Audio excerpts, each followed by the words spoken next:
to the Humans vs. Retirement podcast with financial planner and retirement specialist Dan Haylett.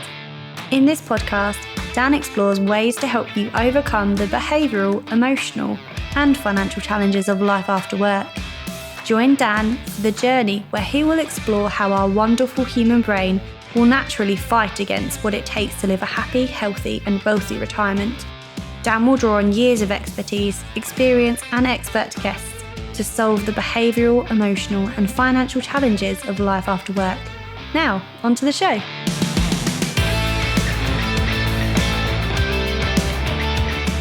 Hello and welcome to the Humans vs. Retirement podcast. I'm your host, Dan Haylett. And today I'm really looking forward to having this conversation and this episode. It's a bit different because I get to have a conversation on what I think is a really key but underappreciated area of retirement health and actually health in general, really. And that is the wonderful subject of sleep.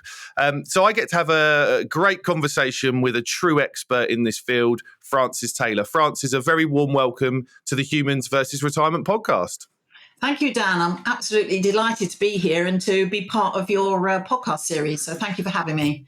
No, thank you. And we've had some wonderful conversations over the last couple of months, and you've really opened up my eyes to kind of the importance of sleep. And actually, I think, this is going to be a fascinating conversation that many of the listeners are going to get so much out of.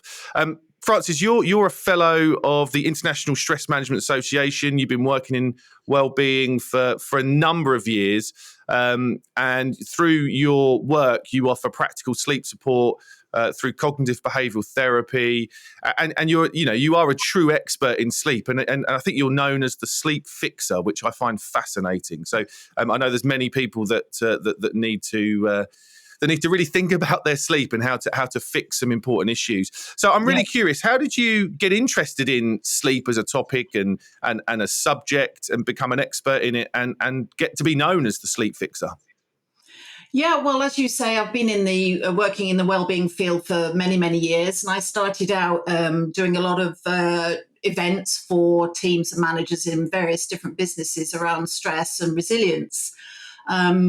And even back then, stress was considered quite a pink and fluffy subject for some people and some businesses. So, it's definitely an area where it could be a challenge to get some businesses to take it seriously. These days, things have changed. But in a way, it's been the same with sleep. So back then, 15 years ago, even as recently as sort of 10 years ago, sleep was hardly ever mentioned. And that seems so strange to me when you think about the relationship between excessive stress and lack of sleep, and the two kind of combined together to form a pretty potent disruptor in your life. So it just fascinated me that we didn't talk about sleep, and yet the more you look at the brilliant studies that are going on, the more you realize how central it is for our health and well-being. So that's why I kind of got fascinated by it. And the more I looked into it, the more I realized that for me, it was a perfect combination of biology and psychology. And they're two subjects that have always fascinated me. I just kind of got drawn into the murky world of sleep, if you like.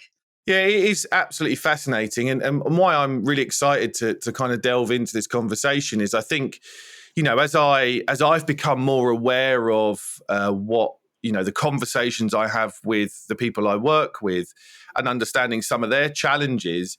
And look, I'm here to talk about their financial health and some of the other things that are there. But I think it's absolutely acutely aware that there are things that people can do that are relatively simple that can have such a big impact on their overall well-being that they don't really think about, or they don't understand the major impact that stuff just like sleep and walking and keeping your brain mentally sharp. And it doesn't have to be these big grandeur things, but if we have a plan about how we're going to spend our time, and it doesn't always have to be this wonderful kind of experience-led thing, but the foundations of time, how we go to bed, how we prepare for the day, how we mentally think about things. So I think it's really important to get the foundations of this right if we're going to live a happy, healthy and wealthy retirement,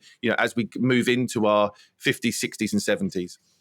Yeah, absolutely. And whether you're kind of whatever stage of life really, Dan, whether you're early career or kind of going for promotions and climbing the ladder, or in retirement, you need sleep at every stage of your life, and you need good quality sleep.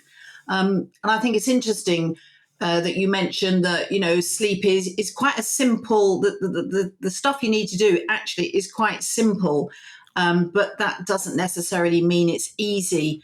And I find that many of the people I talk to about their sleep get really frustrated because they know on one level that the stuff they should be doing is really straightforward and simple, but there's a massive gap between knowing it and being able to do it.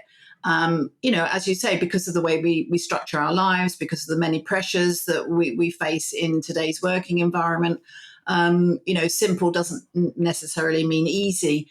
So I think that's worth bearing in mind. But once you can get your head around the simple steps that you can do each day, and it is about every day and applying stuff consistently, then you can get your sleep and your health and well-being back online, back on track. But not always easy. People that, I work with a lot of people that are doing really complex jobs and they get so frustrated, why can't I do this for myself? And yeah, because, sometimes there's a big gap between knowing and taking action, as I'm sure. Well, I think that, again, it's really interesting just to think about that for a minute, Francis, because I think, I remember when I was a kid, my mum would go, get a good night's sleep. It will set you up. We've been told this stuff for ages. Intuitively, we know that our body and our brain needs 7, 8 hours, 9, whatever, needs a good amount of sleep to recharge. Our parents have probably told us that for years. We probably tell our kids to get a good night's sleep. And all of that, because we know, we do know, can't say the word, we know that how important sleep is. However, as you said, I think then what happens is that life gets in the way. So things get in the way that then take away the foundations of that, because we ignore what that means. And I think that's a really key part of all of this. Yeah, we ignore, and although, as you say, we know it's good to get a good solid night's sleep, and we do, try and get our kids and our teenagers especially to sleep well. Often when it comes to our personal choices about how we organize our lives, we forget to prioritize sleep, and we let everything else take a higher priority. There has been a culture, and it still persists in some quarters, where we can be quite arrogant about sleep. You'll probably have heard people boasting, you get people in the press boasting, I just need 3 or 4 hours. It's not the case. You may survive on, a few hours sleep a night, but you will not be thriving. You will not be supporting your health and well-being in the best possible way. And I think, it was interesting. I came across a fabulous quote by Thomas Edison, who was, obviously attributed with inventing the light bulb. And he said, apparently he's quoted to have said, sleep is a criminal waste of time and a heritage from our cave days. And we now know that is so absolutely wrong. And the idea that we need sleep is, it's somehow an archaic, old-fashioned need is completely not true anymore. So we need it in our modern society even more than we probably did back then. We certainly need to prioritize it more than we did back then, because then it was easy to prioritize. There was no light at night, no snacks in the fridge, no beers in the fridge, no TV on 24/7, So it really is not a waste of time. It's essential. I think it's a really important point for us. I think because, again, we think about, and I talk a lot about this on the podcast over different subjects, but we live in a very different world now that's moved on significantly, even over the last 5 years, 10 years, massively. It's a very noisy world. It's an always on world. Our brains are constantly being tapped into by media companies for its attention. It's very difficult to feel like we switch off. We take advantage of the natural wonders. It's artificial light, it's artificial stuff on the phones, it's sitting in front of computers. So I think it's a really important point to say that sleep is, I think, more important now than it's ever been. And it comes on to a question I do want to ask you, but I think also when we think about the transition into retirement, people are now going, well, I'm leaving a high stressed environment potentially. I've worked in corporate world for a number of years. I'm now leaving that because I want to be able to de-stress, and I want to be able to align my purpose and my time, and make sure that I'm spending that time I've got left, the healthy part of my retirement, doing all the things I want to do. So I think that transition to go, well, I'm living on 4 or 5 hours sleep and coffee, all the way through to, now I need to be much more conscious about what I'm doing, because I want to take advantage of my time, and I need to make sure that I'm as healthy and switched on, as sharp as I could possibly be through my 60s and 70s to be able to do that. And I think it's such an important part, because people want to have some longevity to their health span to enable them to take advantage of that stress that they've had to go under to accumulate the cash to be able to go and do this thing. So you work hard, don't you? You build your business or whatever, and you want to reap the rewards. Absolutely. And I think Dan, you and I have talked about how, although we're living longer, we have a longer lifespan, there's actually quite a big gap between how long we live and the healthy lifespan. So increasingly, we're finding that people are living longer, but the last kind of 5 or more years of their life can be in quite poor quality health. And so, as you've said, getting good sleep and doing all the other things that we know about, like, exercise and decent diet, etc., really important to protect our years, so that we're not just living them, we're enjoying them and able to, take full advantage of them. I think that's really, really important. I would say, don't leave good sleep until you retire. Prioritize it way before, because we do know there's long-term health impacts if you have chronic sleep deprivation. It's not good for your cardiovascular health. It makes you more prone to type 2 diabetes. It suppresses your immune system. So really, your investment, as in your world, in the financial world, your investment in your retirement starts way before the date when you hand in your, keys or whatever. Love that. No, I couldn't agree more. Could not agree more. I read a really fascinating study. It's not brand new. I think it's a couple of years old, but I read about this the other day. And I would imagine the numbers are very similar over here, but they've done this study in the States that shows kind of what is that gap between kind of end of health and then end of life. It's about 12 or 13 years. It's getting longer. It's getting much. So they're saying actually health span has not kept up at all at the same rate as lifespan or longevity. What modern medicine has done very well is keep people alive towards their end of life. It hasn't necessarily done a particularly great job in increasing people's health span. And that gap has got a lot wider over the last 20 years. I think, it's something stupid, like over the last 70 odd years, it's doubled. It's almost so, it's gone from 5 or 6 years to 12, 13 years of you're alive, but you can't actually do anything, which I think is fascinating. And then again, if you think about what the foundations of sleep give you, we talk about eating well and we talk about exercising, but if we haven't had a good night's sleep, those things can sometimes go out the window, can't they? That you're not going to feel like you want to go and exercise, and your brain's not sharp enough to do good work first thing because you just haven't done the thing that you're meant to. Yeah, and I think that's really important for people to recognise, when they do get really frustrated with themselves that they can't do the simple things that they know they should be doing.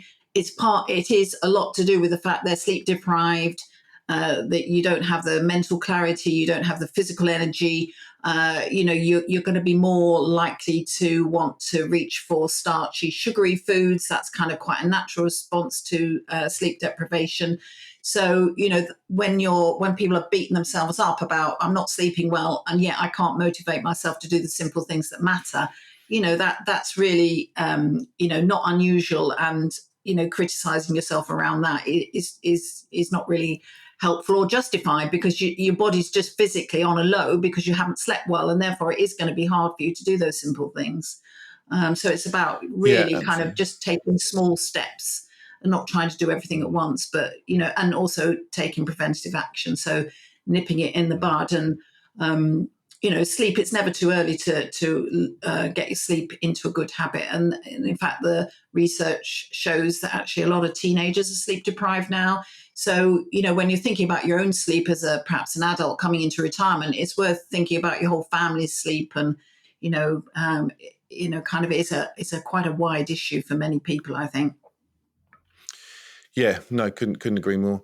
Frances, we talked we've talked a bit about, before we hit record today, about the 2, 3, 4 things that I think people that are entering into retirement and going into their second life, as I've called it, the 60s, 70s, 80s, this period of their life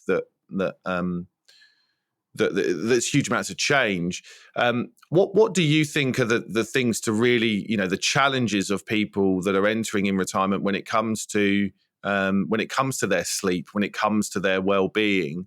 I think there are some things some really good advice that you've got, and some areas that people need to be aware of that could start to affect their sleep and their well-being, particularly affecting people in their 60s and 70s.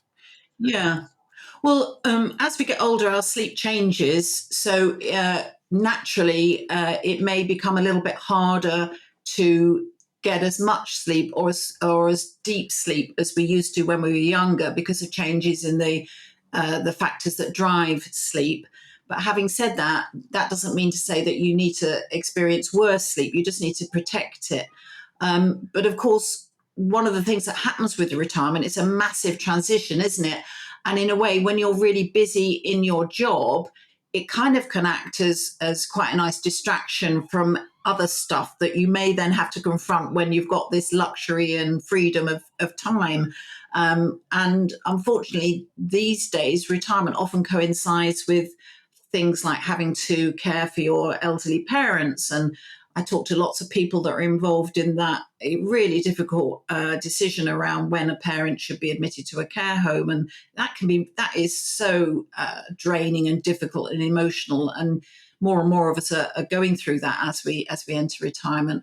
For myself, my kids long left home, but, they still cause me sleepless nights, when you think about their relationships, their careers, so we don't stop worrying about our kids just because they've left home. I think that's a big one. I think we've mentioned, we may be experiencing health issues or bereavement, sadly. But kind of beyond all this is a massive sense of identity. Who are you when you retire? What's your sense of purpose? Are you going to become more isolated because you haven't got your work colleagues to be with? So I think, in a way, when you're working, although it can be very stressful, it's kind of can kind of act as a distractor for the things that may then disturb your sleep when you retire, and you kind of feel you should be having this nice golden time, but actually it can be quite a difficult time to navigate. So, what with your sleep architecture becoming a bit more fragmented, so you're waking up a little bit more than you used to, which is quite normal. It's really important that, when you do wake up, you find ways to stop your brain turning to all the many things that maybe that we've just mentioned that could kind of keep you awake at night. So in a way, managing, and I think the more time you have as well, you kind of can ruminate more and you can kind of think more about stuff. So I think it's kind of important to think about, I've got this extra time, but I don't want to waste it on worrying excessively, so it's about being proactive about things that you need to attend to, and then learning to let go, especially when it's time for rest and relaxation and sleep. Such great advice for us. I think one of the things that I've taken away from that is that there are, and I've talked on the podcast about many of these challenges. But actually, if you think about as we get older, I think bereavement and losing friends and family is going to happen more. So there's definite, we know that's going to happen. As you said, there's this empty nesting syndrome that kids might have moved long away or they might not, right? I know people that are retiring and their kids are still at university and they come home every now and again and they're helping them buy their first home. So you get this this really wonderful kind of seesaw mental boundaries going on, because you're like, well, I'm loving this because I'm going to give some of my money and help them get on the housing ladder, and I'm seeing this is wonderful and I feel warm and fuzzy, and then they leave and you're like, oh, where are my children gone? I want them back. Come back. Right? So you have this really lovely kind of thing that's going on so there's this worry about, are they going to get the house? They don't. I feel lovely because I'm giving them money and I'm helping them do this thing that I know is important, but where have they gone? Caring for parents, I think, such a big thing. I see it so much, and the stresses that causes, and the sheer worry, and all of the other implications that come with that. Not only is that, as I said, if your parents, if you're there and your parents pass away, and all the stuff you have to deal with for them. And then, of course, your relationship with your husband or wife or partner will change, and, it will look different, and with other friends and family. So I think the key piece of advice for me there, Francis, is that we know that retirement is a time of big transition. We know there are going to be some quite big milestone things that happen that will affect our health and our well-being and, and our emotional capacity. But if we can just focus on, I think, going, do you know what? One of the main things that I can help myself with through this period is to feel like I can somehow turn the dial down, switch it off, and get a good night's sleep. I think just that foundational thought process could have such a dramatic impact. I know I've got stuff to deal with in the morning, and I know I'm not going to like it. But if I get a good night's sleep, I've got more chance of waking up with the vigor and the right attitude to get through this. Yeah, and sleep's really important for emotional processing and emotional rebalancing. So, we feel better after a good night's sleep. We've got a better handle on things, a better perspective, and that's not just like happenstance. It's because sleep is necessary for kind of emotional rebalancing and regulation. So, as long as well as your physical health and your mental processes, your emotional processes benefit from good sleep. And so that's why, they used to say, sleep on it. And it's completely true. During sleep, things happen that mean the next day we're more likely to have a good sense of clarity about what to do, be more balanced, make better judgments, and less likely to fly off the handle. So, yeah, it is absolutely true. If you've got a lot going on and stuff that's worrying or concerning or stressful, then one of the key strategies is to protect your sleep and protect that switching off. And that's hard. That's easier said than done. But, there's lots of ways you can learn to do that. And I would, again, suggest you try and do that way before you actually hit retirement, because it's useful for our whole lives, isn't it? But really, really important. I think, that's a really key point. You talk about, the reaction that you have to things. As human beings, we're wired to take action. We hate not doing something. So even if taking action actually hurts us, we would prefer to take action and hurt ourselves. Nuts, right? And all the research and all the stuff I've done around the brain, and actually, a lot of that research was centered in kind of investing, i.e., your money's there and it goes down, and you want to get the money out, even though you know that's going to hurt your long-term returns, but you'd rather take the money out because you can't face it anymore. But that happens. That whole premise is you just change the word investing for anything, and we would rather take action. And I think it's a really key point, isn't it? When we're in retirement and we've got more choices to make, we're probably more emotionally switched on. I think the sleep on it attitude is really important. I've seen this thing, I've heard this thing, I don't like it, I want to take action. 99% of the time, sleep on it, get some clarity, have a conversation, and you'll realize that not taking action is a really good thing to do. Yeah. Absolutely. And I think you're right. Taking action feels like it's moving you out of the misery, but actually it can just create more complications down the line. And it's quite hard to make yourself switch off from something. I mean, I know it myself. I notice that sometimes if I've got something going on, I think if I think about this long enough and hard enough, I'll find a solution. But actually, I don't. I just keep going around in this loop. And then I have to be quite firm and say, right, leave it. And stopping thinking about it is often provides the solution, not thinking about it. But of course, we're so wired, aren't we, to use the power of our amazing brains. But sometimes we need to leave those behind and just kind of sleep and focus on the basics. Absolutely. Talking of those basics, I think what I'd really love to just touch on, we've had the conversation before around how I think most people will focus on the sleep aspect as I need to start focusing on my sleep at about 9 o'clock at night. I need to, that's when that's obviously when I need to focus on my sleep, right? When I'm near time to go to bed. But I know that that's not true. And I think it's really important to think about sleep on a 24/7 basis. Yeah, absolutely. I mean, for many people, especially people that are working, 9 o'clock is the time when they're sort of clearing up the kitchen or checking a few more emails or chatting to their partner for the first time that day, having got the kids to bed or whatever. So, for some people, it's even later. But yeah, I mean, I think if you kind of run really hard all day long and then collapse into bed and expect to sleep well, for some people that works really well, but for some people they hit the pillow and then that's when their brain fires up with all the stuff that's kind of left over from the day. So yeah, getting a good night's sleep is really about your 24/7 habits. How are you managing your daytime stress levels? How much natural daylight are you able to get? What about exercise and diet and hydration and relaxation and all those things? Sleep is something that we can really support by our daily habits and activities. Yeah, so what's really fascinating to me about what you've just said is that a great night's sleep actually starts during the day.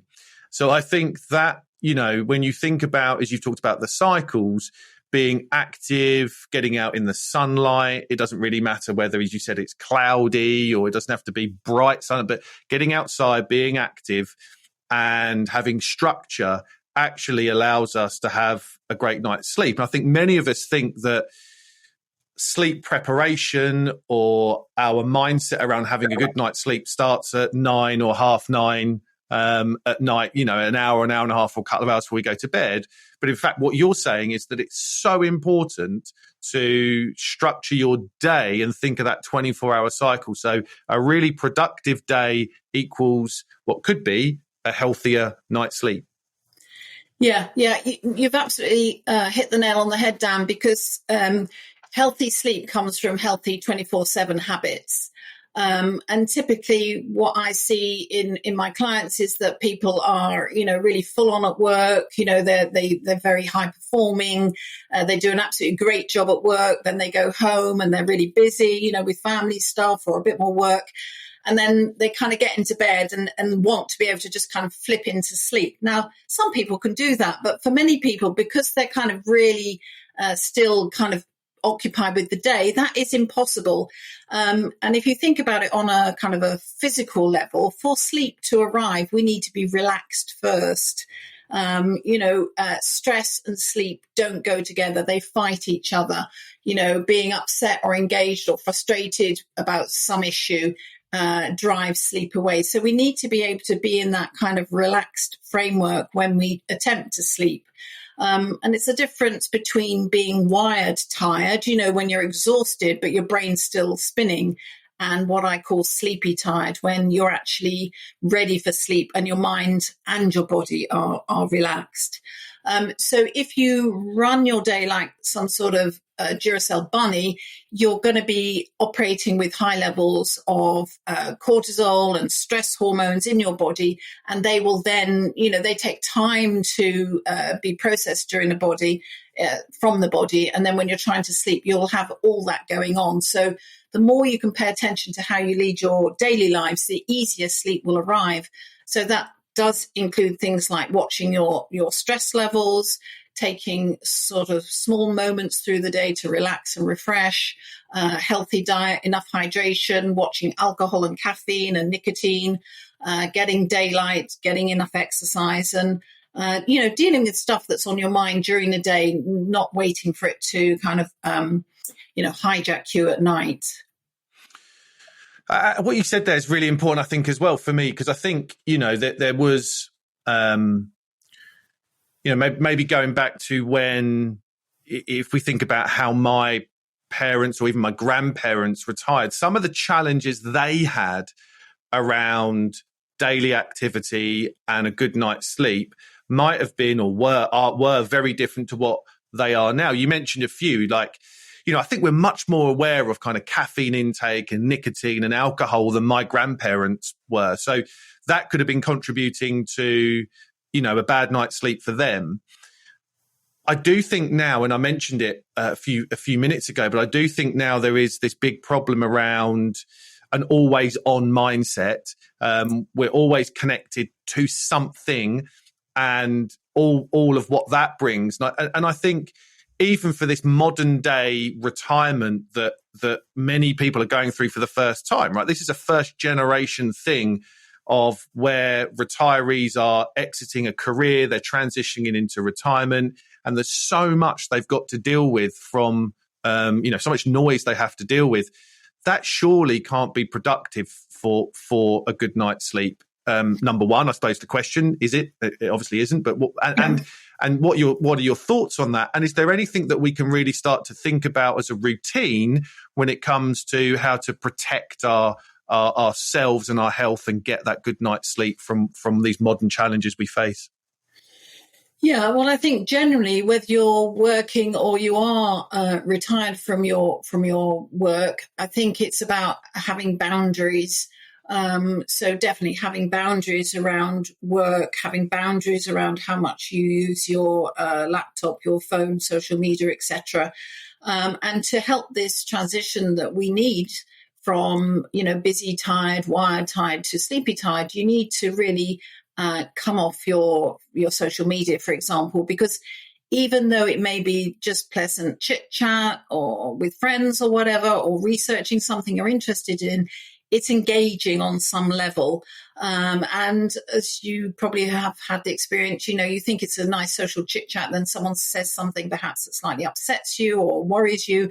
And before you know where you are, you're kind of starting to think a lot about something. So it's best to create a buffer zone in the evening. And this applies to everybody. And I think it also just as important when you're retired, clear a space to kind of put the day to bed, unwind, do something pretty relaxing, watch TV, read, listen to music, play a game or whatever, chat to your husband or wife, but really send the mind and body a signal that, you're winding down for a good night's sleep now.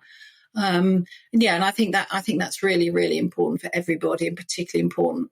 And I think one of the things I observe, in myself, because I don't work full time now, I observe it in myself and in other people, that you tend to replace, kind of busy page work stuff with very busy other stuff. And especially if you've had your own business or held a demanding position, you're used to driving yourself and pushing on through. And I think when people retire, you can just take that attitude and keep pushing yourself through. And instead of it being work-related stuff, it's, goodness knows, it could be social stuff, it could be hobbies, projects. People don't really ever learn how to slow down. And of course, our culture supports that. Our culture and our sort of consumerist world, I suppose, wants us to be busy and always looking for things that we can engage in and buy and use. I think a big thing is learning how to properly switch off and properly slow down without feeling guilty. The number of people that I've spoken to, and I have this, is that, they say, I feel guilty if I'm sitting down in the day, and it's like, well, why are you on a guilt trip when you sit down if you've got the time, Yeah, I think it's a really fascinating observation from you, actually, because that, those are conversations I have. The guilt of having free time is if you think about what I said to you about why is sleep important, that's a really stupid question. Having worked a long career and feeling guilty to have some free time is a really stupid question, right? However, we are all perfectly rational in our thought process, and it's all these learned habits that we have. I think what's really interesting for me is that you mentioned a few things there that, just thinking out loud here, maybe some of the challenges are so much more personal when we get to our retirement, when it comes to a healthy night's sleep. The things that kept us awake during our working life were probably, on the whole, maybe distractions that weren't as personal. So, work and some other things around that. But you mentioned 3 or 4 things right at the top of the show. And some of these things become really personal and probably will affect our emotional state much more than maybe some stress at work, like, bereavement of a loved one or a close friend, or, as you said, the kids changing or transitioning into their new life and moving away, or, elderly parents, or these things that we talked about. I think unless we understand that it's a matter of when we have these kind of challenges, not if, and we can think about how to deal with them and how they do affect us. I think that can be very different challenges, but some that could actually hurt our sleep more, maybe. Yeah, I understand what you're saying. I mean, because as you say, external stresses, to a certain extent, you hope they come and go, and usually they do. But personal stuff, it can hang around, can't it? Fears about illness, fears about getting older, fears about your parents. Yeah, they can be really all-consuming. And I do work with, many people who've had to do a lot of caring for their parents and find that their retirement isn't as they planned. Actually, it's filled with a very personal kind of worry. And one woman, I remember, she said, I was trying to run 2 households, my own, but also I was running my mother's household and trying to keep her, in good, support her in her time of old age and frailty. So I think you're right. So I think it's about understanding that these things are natural and getting the support you need around that. And I think that's an important aspect to consider, because sometimes when we finish work, we lose a social life or social contacts, and it's easy to become isolated or lonely even. So it's important to have those kind of support structures in place, and also to find ways to keep your sleep regular and refreshing, because when you don't sleep well, everything else is such hard work. And when we don't sleep well, our brains don't function very well the next day, and things like our emotional responses are definitely heightened, and we lose perspective and we lack judgment and clarity. So one of the ways we can help ourselves with these emotional challenges is by getting the sleep we need, because then we're cognitively best able to deal with the challenges that come alongside all the things we've mentioned. So sleep really is your friend, whatever stage of life you're in. And it's important to kind of try and deal with the stuff that needs dealing with, find your support, find your professional help if you need it, whether that's financial or emotional or whatever, and then really protect your sleep and keep that as a kind of a bedrock for your health and well-being, whatever life is throwing at you.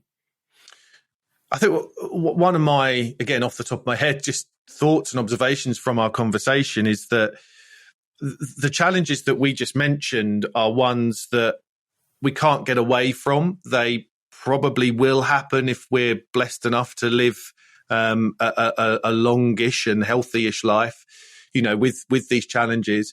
I think the biggest thing for me is that you recognize them. They probably will affect sleep to a degree, but we don't add on top of it.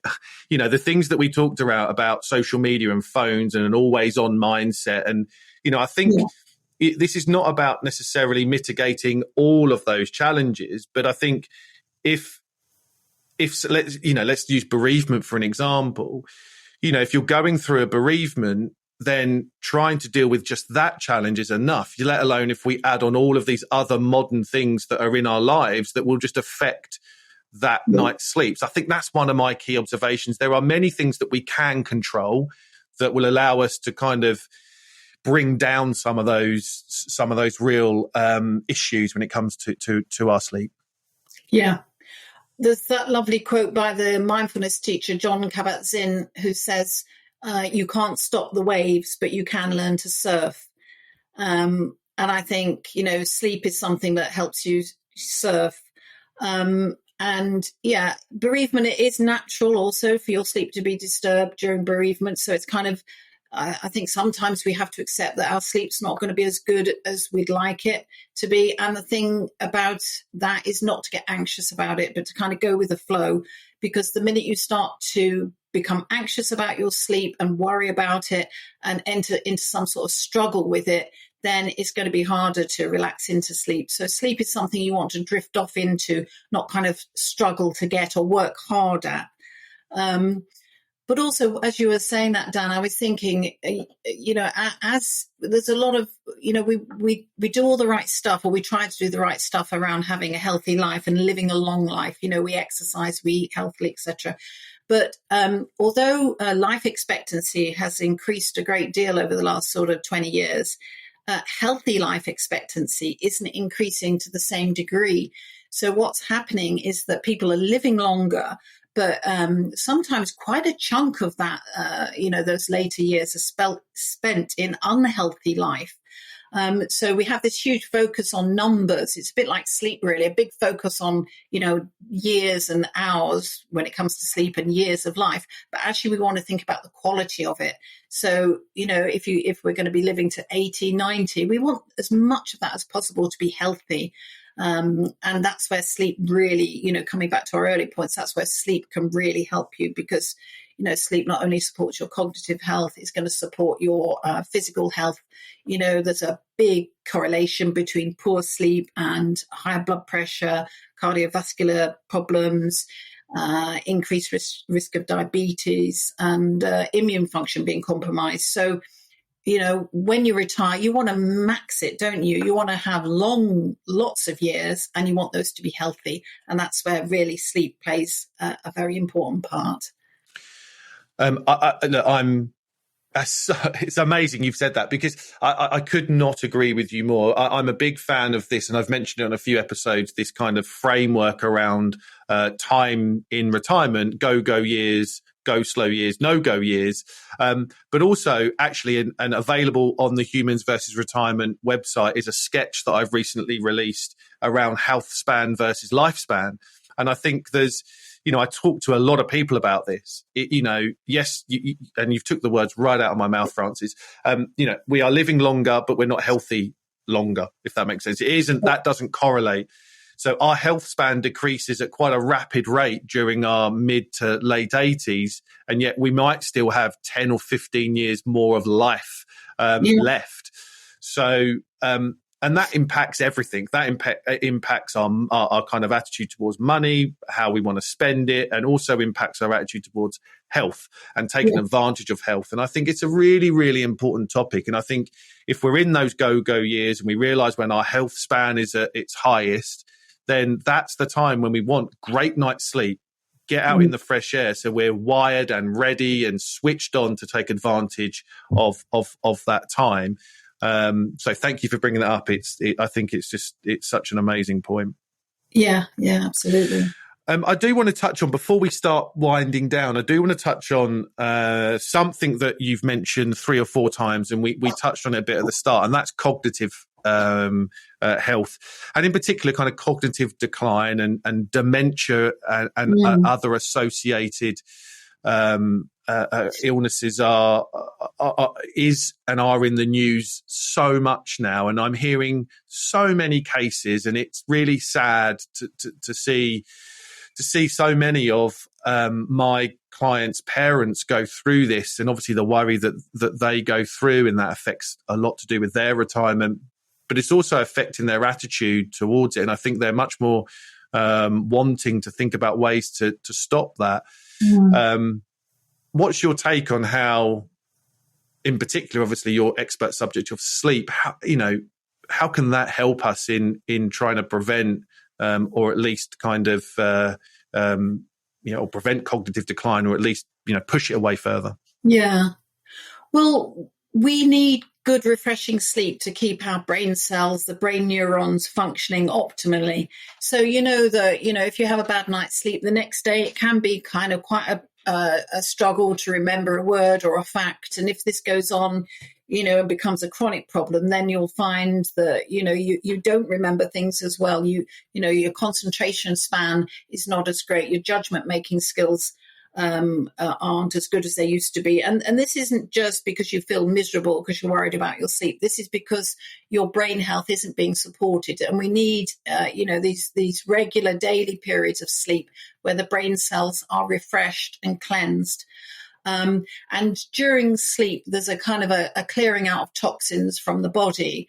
And the link with higher risk of dementia and Alzheimer's as a result of poor sleep is due to the fact that researchers think that during sleep, the amyloid plaques that are responsible for leading to Alzheimer's and dementia are not swept out of the brain cells in the way that they are swept out of the brain. So we need that nightly cleansing to get rid of the plaques to keep the brain healthy. And the research is showing that there's an association between poor sleep and not having that toxic cleansing, and therefore being at higher risk of Alzheimer's. So, and it's really important. And during sleep, all sorts of processes go on which consolidate memory. So kind of taking things we've learned during the day and shifting them across into long-term storage. And studies show that, when you don't sleep well, not only can't you remember facts and figures, but you find it difficult to follow processes. So, kind of a set of steps that you might have done without thinking becomes harder. So procedural memory, it's called. So it's not just facts and figures, but it's actually the processes you want to remember to do, certain things in certain orders. There's no doubt about it that, for optimal cognitive health, whatever age, we need our refreshing sleep. I think the trouble is that sometimes, people can get quite anxious about, oh my goodness me, I'm not sleeping. What's it going to do? Am I going to get dementia? And I think it's about just doing what you can. And of course, there are things outside our control when it comes to health. It's not all down to us. There's genes at play and environment, etc. But, managing your sleep and protecting your sleep is something that you do have control over, or you can learn to have control over. And that means that you're doing your absolute best to protect your cognitive health.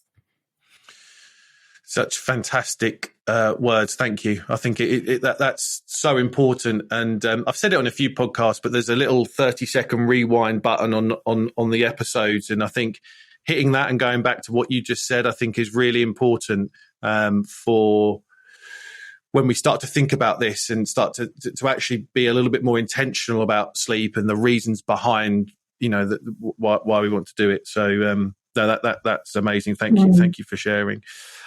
As we start to wind down, I want to ask you a couple of questions, if I may, that I'm really curious to get your answer on. You've mentioned it that you are kind of maybe not full beans working. You're not full gusto, so you step back a little bit. But so, what will your retirement look like, Frances? It's interesting that I am full beans when I work, but I'm not trying to be full beans at work 5 days a week. So, and I think that's interesting since I've allowed myself, and it wasn't allowing, since I've allowed myself not to work 5 days a week, I find that the work I do actually brings me much more joy and satisfaction, and I'm much more creative. So I think that's something about, adjusting as I get older to my capacity so that I can continue to work really effectively, but it's not taking too much out of me. So my retirement, I haven't got a kind of a fixed date in mind. I work for myself, so I'm very much in control of how and when I work. But I think one of the benefits for me of not working kind of full time is that I now have much more time for other people. And I think as I get older, I really start to value my relationships, whether it's family or friends. And I think we spend a lot of our working lives kind of not always having enough time for people. So for me, my retirement is very much about having time for other people, because that's also good for me.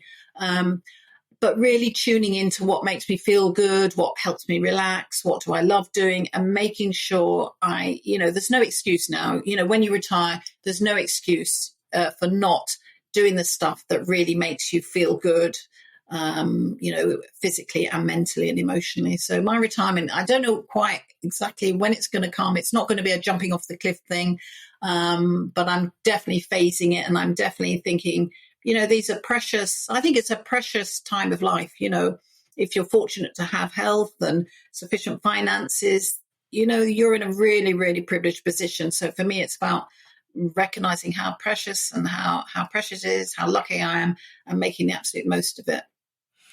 What a wonderful answer. Thank you for your honesty. And I absolutely love that. Thank you. I'm going to change my second question slightly. Because I want to tap into your specialist subject. So if I'm sitting across from you and let's say you're sitting in a meeting with me, and I've got a lovely client couple in front of me, and we've established that they've got enough money to live the life that they want to live. What would be your number one tip for them for a wonderful night's sleep? Oh, I think it would be something around, how much are you prioritizing it? Are you just replacing one kind of busyness from work with another kind of busyness? So, what priority are you giving sleep, but not just sleep, relaxation, and also probably being still, because I think it's very easy, as I think I've mentioned, when you leave a busy job, it's very easy just to replicate that busyness. And I think, if you've got a lovely relationship that's survived, presumably, quite a few years and lots of ups and downs and challenges, this is your time. So both individually and as a couple, really, really learning how to slow down and appreciate that, and not feel guilty about maybe, sitting still in the garden or going off on a holiday, and not making yourself do big hikes as I used to. I had to climb mountains and all that. Actually, it's all right to sit in a cafe at the bottom and enjoy the view. Yeah, do you know what's really interesting? I think obviously sleep is vitally important, but some of the foundations of sleep doesn't actually mean you go to sleep, right? Like you said, stillness and zenness, or kind of less noise, no distractions.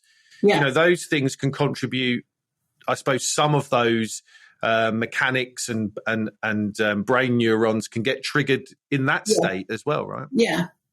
So I think my number one will be that, if you are not sleeping as well as you'd like, I mean, it's a good thing to have a conversation between the two of you, because sometimes, unfortunately, it is your spouse that's stopping you sleeping through snoring or getting up lots of times to use the bathroom in the night. So it's quite good to try and reach some sort of understanding about that. But, if there is something you can do practically, whether that's something simple like, finding ways to make your bedroom the correct temperature for you, because that can play a part, especially if you're a menopausal woman, through to, how am I going to cope with your snoring? Take action and have those conversations, and don't let it just rumble on so that you end up being grumpy and sleep deprived. Have you had a conversation with my wife? Because that sounds like, I think she will say that my snoring interrupts her sleep massively, and I'm being open and honest here. So I might need to, I might need some tips on that, or she might need some tips on how to deal with me, other than the nudge and the punch and everything that kind of then comes my way. So, So look, we've had such a wonderful conversation. Is there anything that you think that we've not covered off that we should have spoke about? Oh, I don't know. I think we've had a very wide-ranging conversation. I think the thing I would say is that, we can all fall out of good sleep for whatever reason, and I've worked with people whose sleep went haywire when they first had new babies in the house, and then 20, 30 years later, they've never got back the good sleep habit. So I think what I would say is, for whatever reason, if your sleep got out of whack, don't tell yourself that that's how it has to be. So many people say to me, oh, that's just how I am. I've never been a good sleeper. Well, actually, I'd like to challenge you on that. And for the vast majority of people, you can learn to sleep well and get good quality sleep every night if you follow the kind of proper clinically researched techniques, which encompass a whole range of things, which mean that you fix your sleep completely, rather than just tackling one little aspect of it. Maybe do a bit of research on the internet that doesn't really do it for you. So don't accept and become resigned and adapt to poor sleep, because there is another way. What a wonderful place to kind of thank you so much. It's been such an amazing conversation. I'm sure many people would be really intrigued to reach out, or at least look you up, and they've got some amazing resources. Where can people find you, Frances? Well, I've got my Regain Control of Sleep diagnostic, which I think is a great place to start. So it's an online assessment, and you answer some simple questions about what your sleep is now, and you'll get personalized feedback about, where are you with your sleep? How good is it? What do you need to pay attention to? And I'll be giving you some recommendations to help you improve your sleep. I have a website, sleepwell.today, and I'm also on LinkedIn. I love talking about sleep, as you probably noticed. So I'm always happy. So if people want to just pick up the phone and pick my brain, I'm always happy to hear from people. Wonderful. And links to all of that will be in the show notes. I did, as I said before, take the sleep diagnostic, and it is very good, very spot on, in fact, and great advice coming off the back of it. So yeah, links to that, links to the website, links to your LinkedIn will be in the show notes. Frances, that just leaves me to say thank you so much for your time and wisdom and expertise. This has been such a really wonderful conversation that I know is going to add so much value, as well as provoke some of those thoughts in all the right ways for people listening. So thank you so much. It's been really good. Thank you, Dan, for inviting me. I've absolutely enjoyed talking with you. So thank you very much for asking me to be your guest. Oh, more than welcome. So, and that just leaves me to thank everybody, you, the listeners, for listening in to the Humans versus Retirement podcast. It's been an absolute pleasure to have you with me today. Until next time, take care. Thank you for listening to the Humans versus Retirement podcast. Subscribe to be notified when new episodes become available. We would love to have you along for the journey. If you like what you heard, then we would appreciate you taking a few minutes to leave us a review. And lastly, if you want to explore your retirement plans further, download our free 7-step retirement GPS toolkit linked in the show notes. The information covered and posted represents the views and opinions of the guests and does not necessarily represent the views or opinions of TFP or Dan Haylett. This content is not intended to be a substitute for professional advice, so please always seek the advice of professionals with any questions you may have regarding your retirement.